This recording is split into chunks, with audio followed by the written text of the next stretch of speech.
Next time, eat a salad.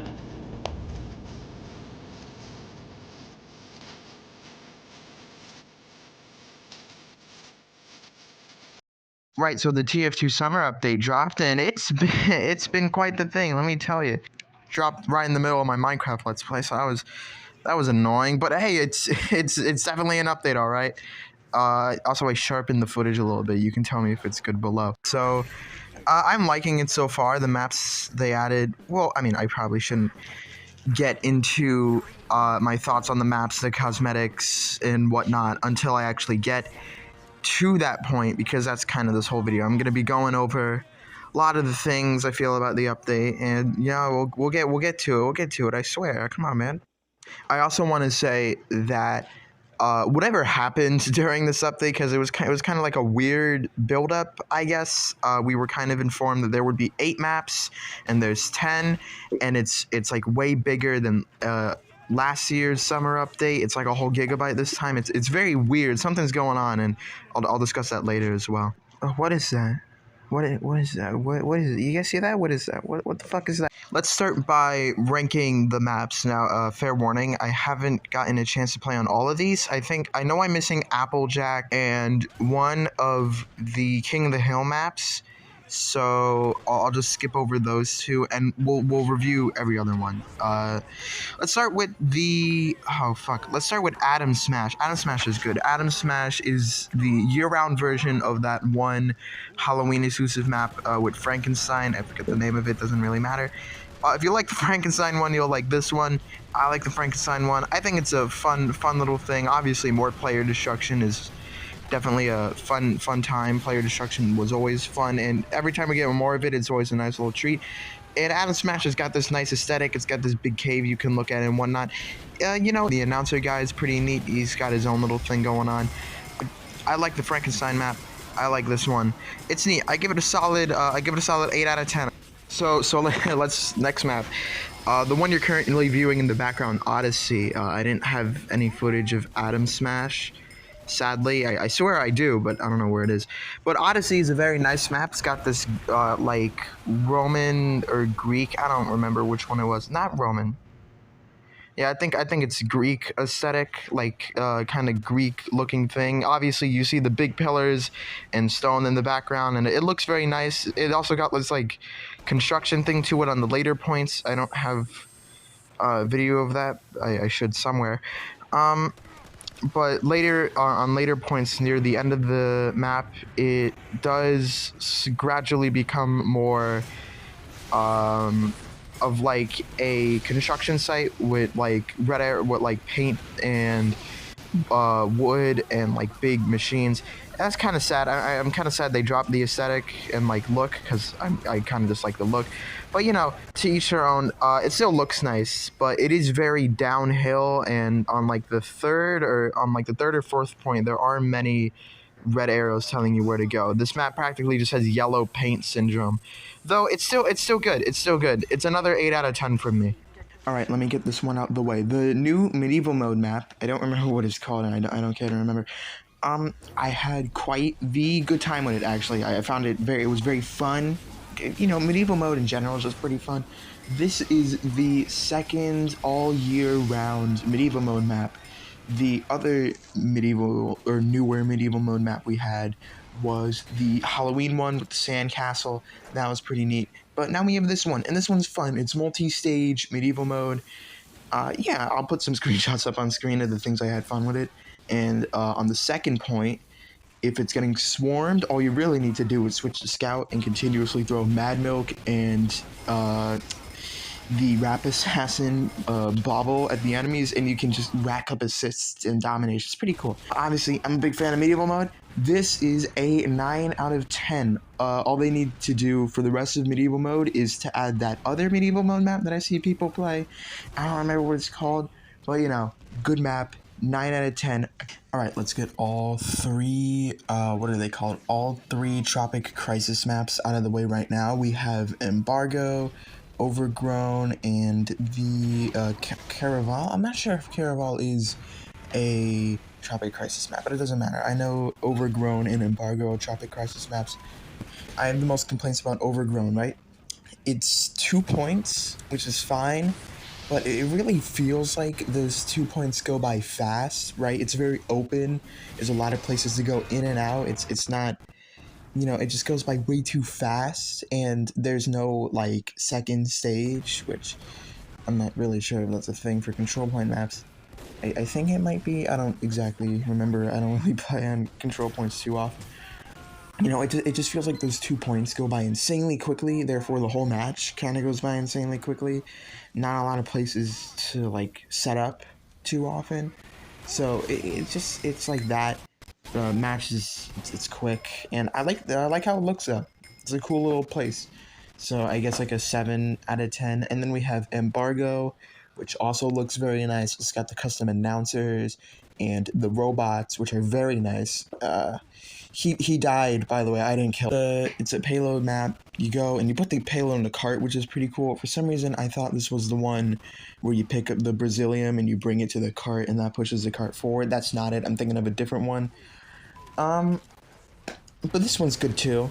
Like, it's just another payload map, to be honest with you. Yeah, if you push, you can definitely, like, roll the enemy team, or if you're slightly coordinated, you can as well. But, looks nice, very fun. Payload maps are always pretty good. They have a pretty high quality bar for payload maps. It's a, like, 8 out of 10 for me. Or, yeah, 8 out of 10. Good map. And then we have, like, Carnival or something, Caraval? I don't remember. I don't know how to pronounce it. That, I have 40 minutes of footage on that map, and my phone won't download it because it's on my Google Drive. That's how I transfer it from my computer to my phone. I have to download it, which is why you're not seeing footage of Caraval in the background right now, because my phone refused to download it, and it's 40 minutes. No one wants to watch that, and I'll tell you why no one wants to watch it. It is back and forth of the last 2 points for like 20 minutes. I played like 2 rounds. The fuck's happening? I say I played 2 rounds, I played till the end of one match, and then I played another match on the same map. It's 40 fucking minutes of nothing, dude. It's hot. It's not hot garbage. But, it's just, if both enemy teams are good enough, they can continuously trade the last 2 points and make the match go on forever. Who thought it was a good idea to make the map time limit 10 minutes? It's too much. It's too much, especially on the last point where you can stack entries and demos. Oh, forget it. No, you're not getting that last point. You might as well let them win. It looks nice though. I guess I say that for all the maps. They all look fucking good, especially for my graphics settings. You guys made it abundantly clear you fucking hate what I'm looking at. But I think all the maps very nice. Let me just get that out of the way. All the maps are very nice, so I don't have to repeat it. And this map especially looks nice. But it's just, every time I play it, it just seems like we're continuously trading the last 2 points over and over again. It's like, red capture blue, blue capture red. It's like 20 minutes. It's like, I'm done. And then I got like 100 points. Just pyro on that map, just by like walking around and killing anybody in sight. It's nothing. It's nothing. It's like 6.5 out of 10. It's whatever. Not even 6.5. 6. It's 6. Fuck that. Fuck that map. Alright, we got 2 more maps to go. We got, what was it? It's called Hadal, and then we got Megaton. Let's start with Megaton, because Megaton's fucking awesome, and I'll show you why.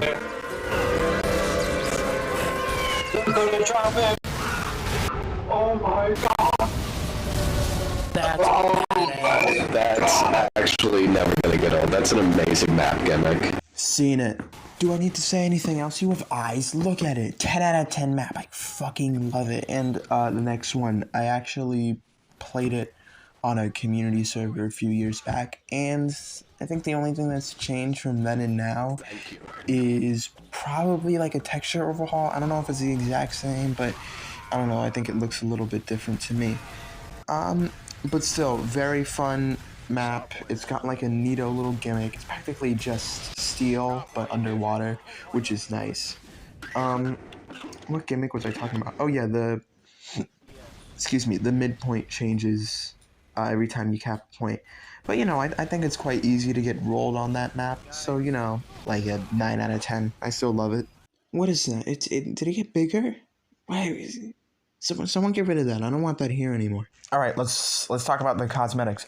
The cosmetics are good. I don't think I would say the selection is better than last year, but it's still all around a good amount of cosmetics, and they're all relatively high quality. A few here and there do stick out, like the HEV suit for medic, and that one like pompous hat for soldier, and the soldier's boots. Those stick out, and those aren't quite as good as the rest of the case, but the whole case in general is very good.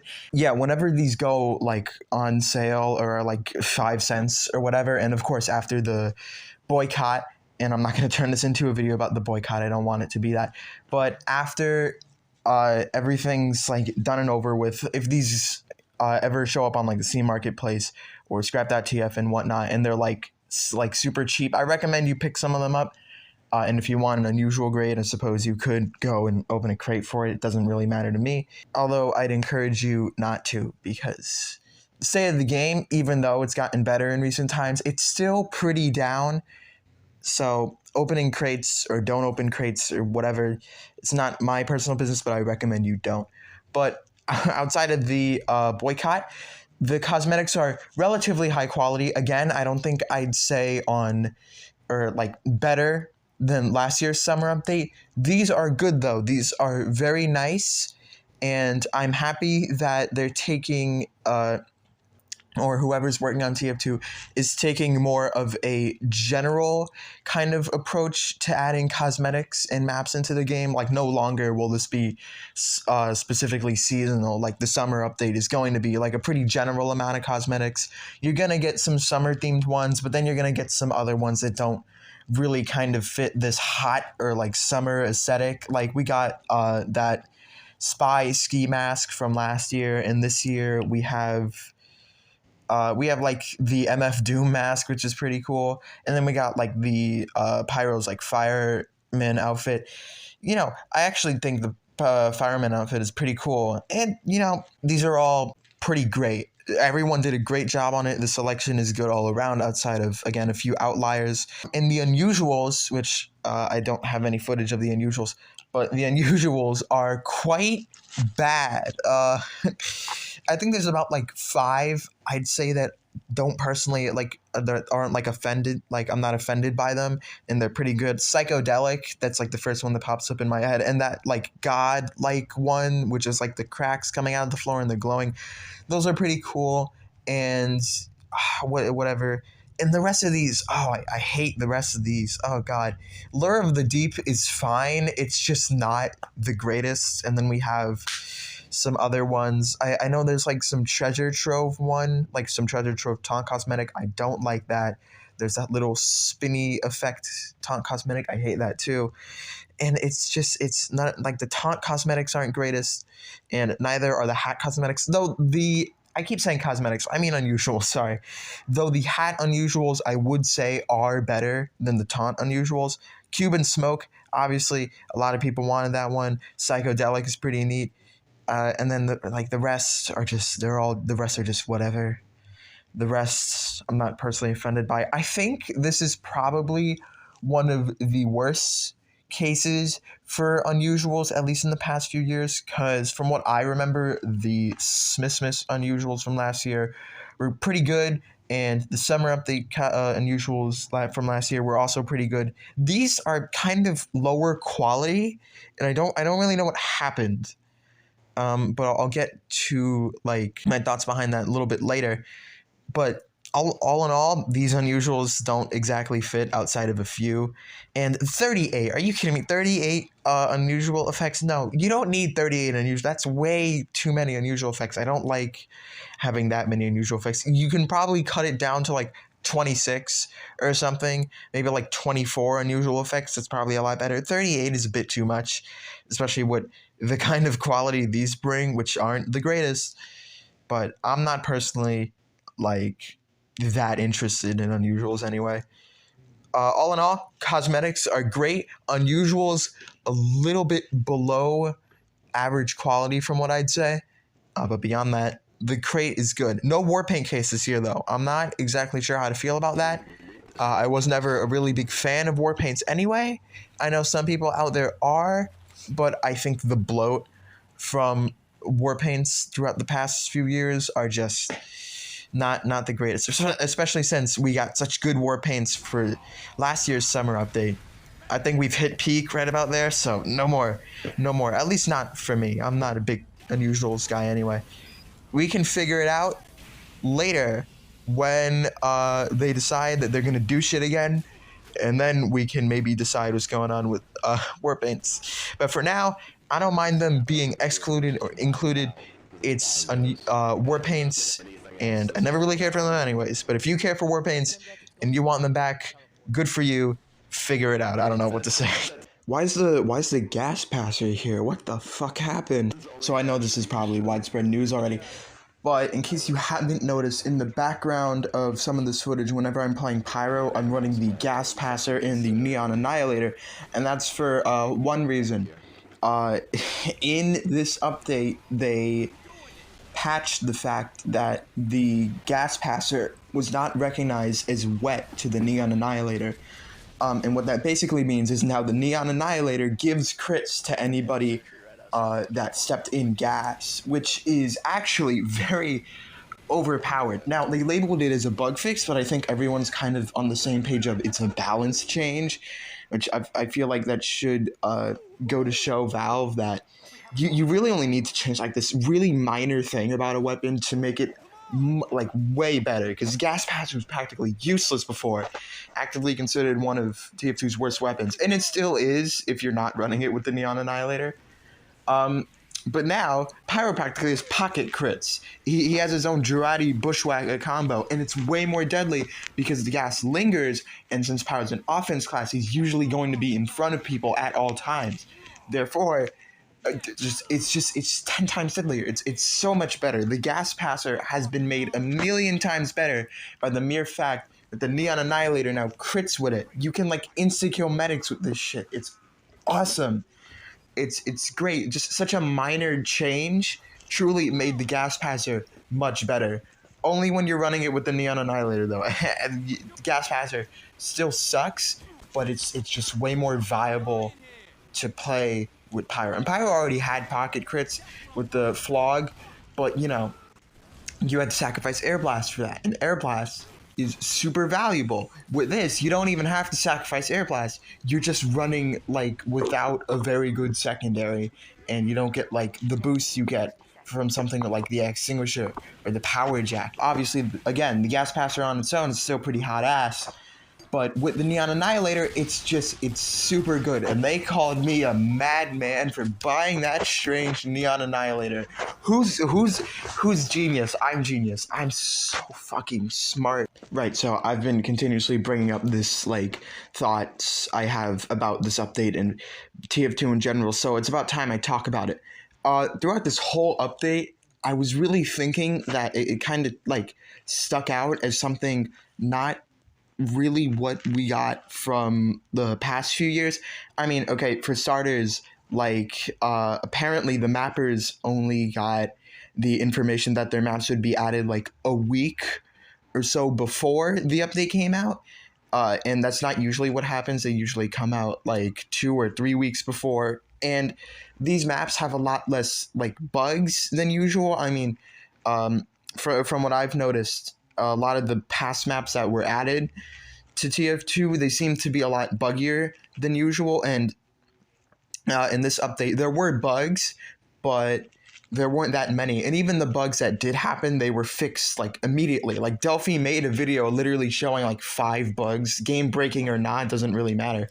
But he showed 5 bugs and he was like, Valve fixes. And within like a few hours, Valve fixed every bug in said video and a few more. Beyond that, some bugs that were literally only introduced a day before the update were fixed, like the SV cheats one, and some other bugs were fixed within the day or within the hour, and updates were consistently being pumped out.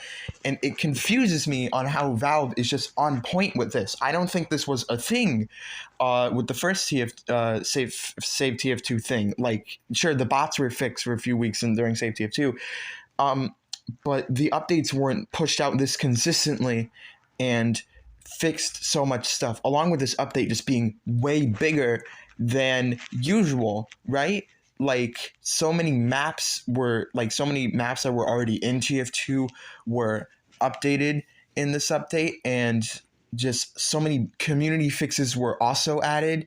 And it's just, I was like, why? What is so special about this summer update to the point where it's a whole gigabyte, and the last summer update, which had way more to offer, like wasn't a gigabyte? What happened here? Especially with like everything in the update, the speed, Valve is fixing it, and like considering everything else, it confuses me. Like what is so interesting to Valve about this summer update to where they're on point with fixing and adding things? Like I don't know. I think something is going on behind the scenes at Valve in relation to TF2.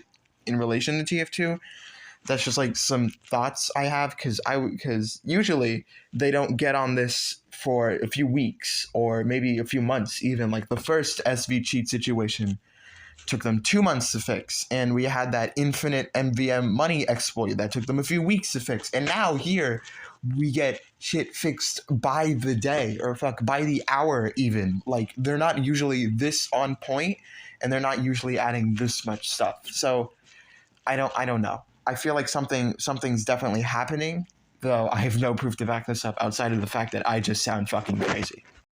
Okay, the video's over. I can do the funny mic. Funny mic off.